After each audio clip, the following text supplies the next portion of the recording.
네, 시청자 여러분 안녕하십니까? 내니스토리 TV입니다. 지금까지 제가 여러 뭐로 이제 방송을 하면서 시청자분들이 저를 어떻게 불러주시는지 몰라서 제가 이름을 하나 줬습니다. 제가 나무 목자를 쓰는 이 시기 때문에 앞으로는 우디, 전까지 합치면 이우디 이렇게 한번 불러주시면 어떨까 싶습니다. 네, 오늘의 주제는 저희 채널의 확장성이나 컨텐츠의 다양화를 위해서 정치 얘기 한번 하겠습니다. 보통 여러 가지로 남자들이 세상을 살아가는데 중요한 그 술안주에 포함되는 것도 하나 있고, 여자들이 입하거나 수다를 떠는 것처럼 남자들도 3, 4, 5 모이면 얘기하는 것이 선거 얘기이지 않습니까? 특히 내년 3월 9일에는 차기 대통령을 뽑는 선거일입니다. 지금부터 따지면 한 5개월 정도 남아있는 것 같고요. 집권 여당인 더불어민주당은 이미 내년 대선에 나갈 후보가 이재명 후보로 확정이 되었고, 거기에 거대 야당인 국민의힘에서는 아직도 네 분이서 네가 맞다 내가 맞다 하면서 계속 토론도 하고 입씨름 말씨름 하면서 운명의 날 11월 5일을 기다리고 있습니다. 과연 누가 될까요? 그건 아무도 모르지만 불과 2주도 못 되는 것을 예측하지 못하는 것이 사람이다, 이렇게 생각하면서 좀 제가 이렇게 말씀드리는 것이 조금 언짢거나 아니면 맞지 않더라도 너그러이 이해해 주시기를 바라면서 한 가지 전제만 달고 들어가겠습니다. 오늘 영상의 제목은 이름하여 오징어 대선 게임, 누가 차기 대통령이 되나 입니다. 네, 바로 시작하겠습니다. 네, 여러분이 지금 보고 계신 오징어 게임 대단합니다. 그 내용을 조목조목 들여다보면 여러 가지 면에서 이번 대통령 선거와도 많이 닮았다고 생각을 합니다. 그 이유는 오징어 게임에서 여러 가지 생존 게임에 들어서는 사람들이나 이번 대통령 선거에 나선 사람이나 불투명한 미래, 또 더불어 리스크가 많은 일정이 겹치는 아주 중요한 사건의 주인공들이기 때문입니다. 다시 말씀드려 요약하면 정권 교체냐 아니면 정권 재창출의 이냐의 딜레마 게임이라고 보면 되겠습니다. 네, 저는 뉴스를 토대로 객관적인 팩트를 말하되 거기에다가 약간 조미료를 치는 저의 개인적인 의견도 좀 집어넣고 이번 방송을 시작합니다. 네, 크게 순서는 여당, 야당, 제3지대, 그리고 앞으로 11월 5일 이후에 국민의힘의 후보가 누가 될지, 내지는 내년 3월 9일 이후에 누가 마지막으로 웃는 사람이 될지에 대해서 한번 이야기해보는 시간을 갖도록 하겠습니다. 네, 여당인 더불어민주당은 후보를 일찌감치 확정지었습니다. 이분에 대해서는 뭐 여러 가지 말들이 있지만 같은 이시이신 이낙연 후보도 선전을 했다, 이렇게 봅니다. 다만 더불어민주당이 뽑은 이재명 후보는 쉽게 말하면 친문 세력은 아니라고 알려져 있다. 그럼에도 불구하고 이른바 아웃사이더의 독고다이 정신, 이런 게 많이 있는 분이다, 이렇게 일반적인 평가는 나와 있습니다. 다시 말씀드려서 이재명 후보는 법조인이자 행정가인데 그분에 대한 캐릭터를 놓고 호불호가 아주 극명한 정치적인 인물이라고 보여집니다. 다른 분과 다르게 가난이 뭔지를 아는 후보이고, 더불어서 돈과 권력에 대한 갈망이 아주 큰 분이기도 합니다. 세간에 요새 많이 떠도는 대장동, 판교협회 대장동 개발 사업에 있어서 몸통인 그분인지 여부를 놓고 아주 치열하게 지금도 논쟁거리에 한 가운데 있기도 합니다. 또 살아온 역경이 굴곡이 많았기 때문에 주변의 가족이나 또 여자 문제, 이런 것들도 항상 언제나 부각될 수 있는 상존된 위험 리스크이다, 이렇게 봅니다. 조금 자세히 말씀드리면 대장동 개발 사업의 몸통 논쟁이 과연 누구냐, 이거에 대해서는 크게 세간에는 한 세 가지로 나눠져 있는 것 같습니다. 첫째는 주로 야당에서 많이 얘기하는 김만배, 이재명 커넥션을 의심스러운 눈초리로 보는 시각이 매우 우세합니다. 과연 그분들이 그냥 단순히 개발업자들의 이 사익만 불려주는 것으로 끝날 것인지, 철저하게 그렇게 거대한 차익이 어디로 갔는지, 다시 말씀드려 그 차익이 어디로 흘러갔는지에 대한 계좌 추적도 지금 안 돼 있는 상태고, 앞으로 그 사건이 대통령 선거 이후에 어떤 영향을 미칠지에 대해서는 상당히 잠재력과 폭발력이 큰 사건이라고 보고 있습니다. 두 번째는 이제 주로 여당에서 나오는 얘기인데, 무소속 곽상도 의원의 그림자를 통해 소위 말하는 2016년, 17년 박근혜, 최순실의 그림자가 보인다는 또 다른 측에서의 또 억측이 있습니다. 주로 정봉주 TV를 통해서 많은 그런 얘기가 나오고, 그 당시에 안민석 의원 이렇게들 많이 여기에 가담하는 것 같습니다.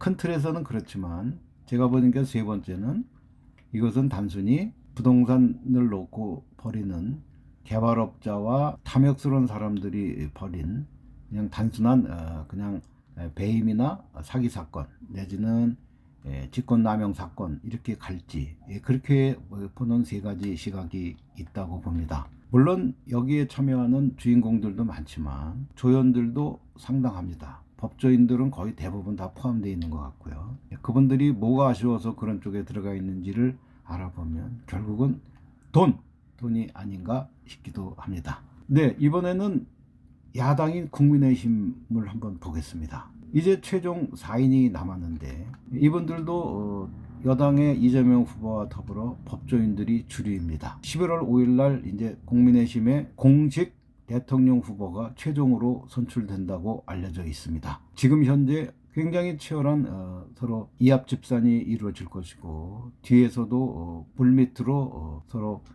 누구를 지지할 것인지 아니면 정치적인 계산들을 많이 하고 있을 것이라고 보여집니다. 첫 번째 윤석열 후보입니다. 정치 신인이라 하지만 박근혜 정권 이후로 계속 언론의 스포트라이트를 많이 받았던 분이고, 현재 문재인 정권에 들어와서도 제가 보기에는 몇 단계를 뛰어넘는 벼락 출세, 결국 검찰 조직의 수장까지 했던 인물이기도 하죠. 또 한편으로는 그런 조국이나 아니면 추미애 이런 장관들과의 다툼에서 전 정권과 이렇게 각을 이루는 첨예한 그 뾰족한 모습을 갖고, 이것이 주로 나이 드신 분들을 위주로 하는 정권 교체 희망의 아이콘이다, 이렇게들 생각을 해서 이분을 통해서 정권이 바뀌어야 한다는 생각들을 많이 함에 따라서 윤석열 후보 자신은 처음서부터 정치를 할 생각은 없을지도 몰랐지만 이제는 본인이 대통령 후보로 나서겠다고 선언한 이상 끝까지 완주하면서 가야 될 형편이긴 합니다. 다만 정치 신인이다 보니까 여러 가지로 나라를 운영할 만한 큰 포석은 아직은 그렇게 많이 보여주지 못하는 것 같고, 물론 이제 아직 시간이 있으니까 캠프를 통해서 여러 가지로 배우면서 가다듬으면 될 수도 있다, 그런 희망적인 전망을 하시는 분들도 있고, 또 어떤 분들은 보기에는 그렇지만 역시 알맹이가 그렇게 많은 것 같지는 않다, 따라서 이분으로 하기에는 좀 뭔가 미덥지 않고 마음에 좀 부담이 있다, 이렇게 생각하시는 분도 많이 있는 것 같습니다. 하지만 정치라는 것은 그렇게 냉철하게 생각한다고 되는 것은 아니고, 윤석열 캠프에 모이는 소위 기성 정치인들을 보면 이분들이 과연 단순히 표를 많이 얻을 수 있는 윤석열 후보를 통해서 무엇을 노리고 하는 것일까? 아마도 내년에 실시되는 지방선거에서 뭐 한 자리를 차지하거나 윤석열 후보가 대통령이 되었을 때 정부의 요직을 차지하려고 하는 사람들이 여러 가지 희망을 갖고서 이 캠프에 모이지 않나, 이렇게 보고 있습니다. 네, 두 번째는 홍준표 후보입니다. 우리의 홍준표 아저씨는 전형적인 인파이터 이미지를 갖고 있으면서 막말을 많이 한다, 꼰대 이미지다, 이렇게 생각을 하지만 제가 보기에는 나름대로 소신도 있고 철학도 있습니다. 다년간의 정치 생활을 통해서 여러 가지로 검증이 끝났다는 장점도 있고, 최근에는 무야홍, 무조건 야권 후보는 홍준표다, 부대홍, 무조건 대통령은 홍준표, 이렇게 말하는 여러 가지 인기 있는 말들도 지어내고 있는 편이며, 이미지를 조금 부드럽게 하는데 나름대로 성공하고 있지 않나 보고 있습니다. 20대에서부터 40대까지의 지지 기반을 견고하게 가지고 있지만 홍준표 후보의 특성상 당내 이런 조직이나 다른 사람들처럼 파벌을 갖고 있지 못하고 있다는 점도 약점으로 받아들이면서, 어차피 대선의 재수생이고 나름대로 꼰대 이미지가 아직 남아있다는 것, 이런 것들을 극복하는 것이 과제가 되겠습니다. 네, 이번에는 우리의 모범생 유승민 후보입니다. 공부도 잘하고 경력도 좋고, 그리고 승승장구했지만 결국은 배신자 프레임에 이렇게 까이면서 본인의 능력보다는 여러 가지로 낮춰져 있는, 그에 따라서 낮은 지지율을 보임에 따라서 많은 발버둥을 치고 있지만 지지율 상승에는 좀 아직은 역부족이지 않나 하는 생각을 합니다. 다른 후보들이 대부분 법조인인데 비해 이분은 경제학을 공부하신 분이고 경제 철학이나 이런 것이 특히 재정 쪽에 많은 그 장점을 가지신 분이어서 상당히 그 장점이 있음에도 불구하고 대중적인 인기를 얻기에는 좀 아직은 좀 어렵지 않나 이런 생각이 좀 듭니다. 여러 가지로 안타깝습니다. 네, 마지막으로 우리 젊으신 원희룡 후보입니다. 소위 말하는 이재명 후보의 대장동 파헤치기 1타 강사라는 자칭 타칭의 별칭을 갖고 있지만 역시 유승민 후보와 같이 낮은 지지율을 갖고 있으면서 최근에는 이재명 후보를 집중적으로 공격하기 위해서 부인까지 동원돼서 이재명 후보가 소시오패스 경향이 있다.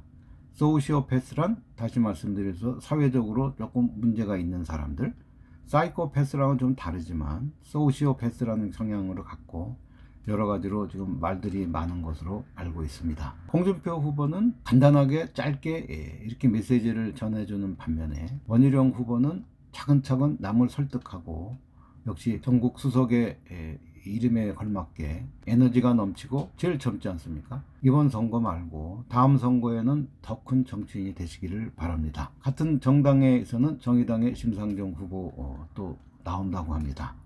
단걸 후보로 나옵니다. 정의당과 더불어민주당의 이미지를 어떻게 매칭을 하냐 좀 여러 가지로 말들이 있습니다만은 역시나 고정 팬들은 있지만 대중적인 지지율은 낮은 편이어서 또 나왔어 이런 소리를 듣는 거에 대해서 조금 생각을 좀 달리하는 그런 전략을 짜야 되지 않을까 그렇게 생각이 됩니다. 네, 이번에는 주목받는 제3지대에 대해서 알아보겠습니다.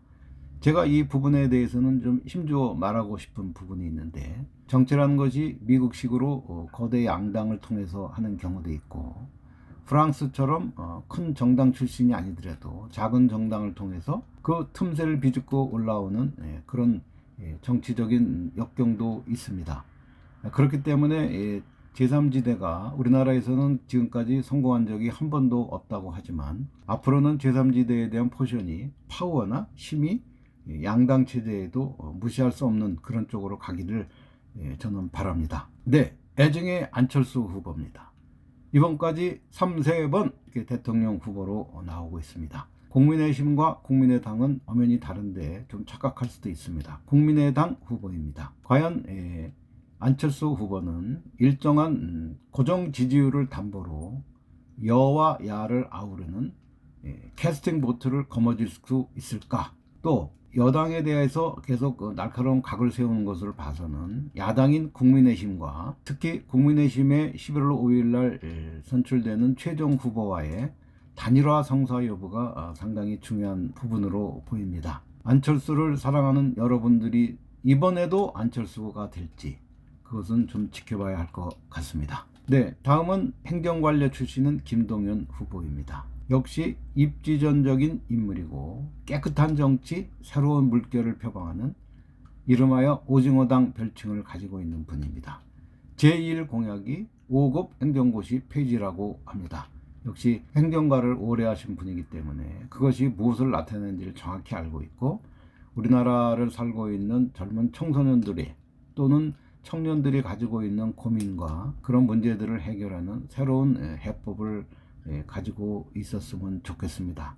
아직까지 김동연 후보가 가진 것이 언론에 많이 나타나지 않기 때문에 과연 그분이 어디까지 완주를 할지는 모르겠습니다만은 제3지대라는 것은 알려지지 않더라도 지금까지 꾸준하게 오신 분들도 있고 또 어떤 분들은 갑자기 수직 상승하는 만큼 주목을 받을 수도 있어서 앞으로 김동연 후보의 활약이 기대되는 바입니다. 마지막으로 국가혁명당 허경영 후보에 대해서 말씀드리겠습니다. 자칭 신인입니다. 신인은 뭐 뉴페이스다 그런 뜻이 아니고 보통 사람이 아니고 신, 가시다 이런 뜻이라고 합니다. 세금 도둑들을 내몰고 개인별로 목돈을 지급해 주겠다는 공약으로 유명하신 분인데 나라에 세금 도둑들이 너무 많아서 본인이 대통령에 당선이 되면 일종의 삼청교육대를 만들어서 싹 물갈이를 하겠다는 아주 야심찬 포부도 가지고 계신 분입니다. 제가 이렇게 유튜브를 보면 제가 허경영 후보를 구독하거나 이렇게 한 적도 없지만 자주 유튜브에 AI가 허경영 후보의 유튜브 영상을 올려줍니다. 시옷이라고 나와 있는 짤방 비슷한 것들도 많이 있는데 잠깐 보면 어떤 말은 맞기도 하고 또 어떤 말은 좀 과한 것 같기도 하고 아직은 어떻게 될지는 모르겠습니다만은 꾸준하게 정치에 도전하고 계신 분으로 알고 있습니다. 네, 이번 영상을 한번 마무리하면서 한번 나름대로 결론을 내보도록 하겠습니다. 자, 이번에 정권교체의 열망이 넘실될까? 보통 우리나라의 대통령들의 쭉 이렇게 지내온 과거를 보면 보수가 한 2번 집권하면 진보가 2번 집권하고 그런 템포로 가서 이번에도 문재인 정권을 이어서 집권 여당인 더불어민주당이 다시 정권을 잡게 된가? 아니면 진보요 다시 한번일까? 라는 캐치프레이즈 아래 이재명 후보에게 행운의 여신이 방긋 웃게 들렸는지, 아니면 정권 교체의 열망이 넘실대는 이 시점에 과연 누가 야당의 후보가 되어서 이재명 후보를 누르고 새로운 정부를 구성하게 될 것인가? 그거에 대해서는 여러 가지로 사람들이 말을 많이 하고 있습니다. 네, 정권 교체의 열망이 넘실될 때 윤석열 대 홍준표, 홍준표 대 윤석열 이렇게 되는데, 윤석열 후보는 당심, 그러니까 당원들의 지지가 상당히 강한 거로 나타나 있고, 홍준표 후보는 일반 국민들의 인기가 있다 이렇게 돼 있기 때문에 앞으로 이제 여론조사의 방식을 어떤 식으로 하겠다고 이제 정해졌다고 하니 그 방식에 따라서 여러 가지가 나올 것으로 생각됩니다. 한 가지 힌트를 드리면 최근에 언론들의 추세를 보면 윤석열 후보보다는 홍준표 후보에 대한 보도의 양이 조금 많지 않나 이렇게 생각합니다.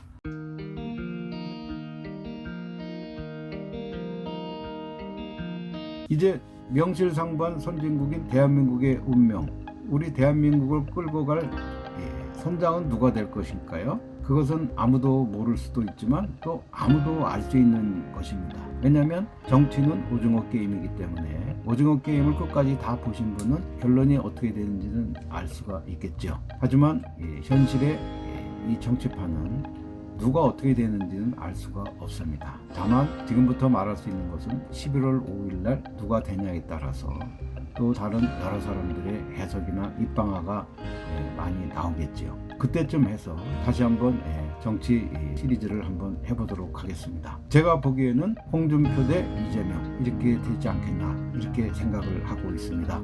여러분, 내가 생각하는 거하고 다르다고 너무 그렇게 뭐라 그러실 거 없습니다. 왜냐하면 정치 내지는 표현의 자유가 있는 우리나라 좋은 나라이기 때문입니다.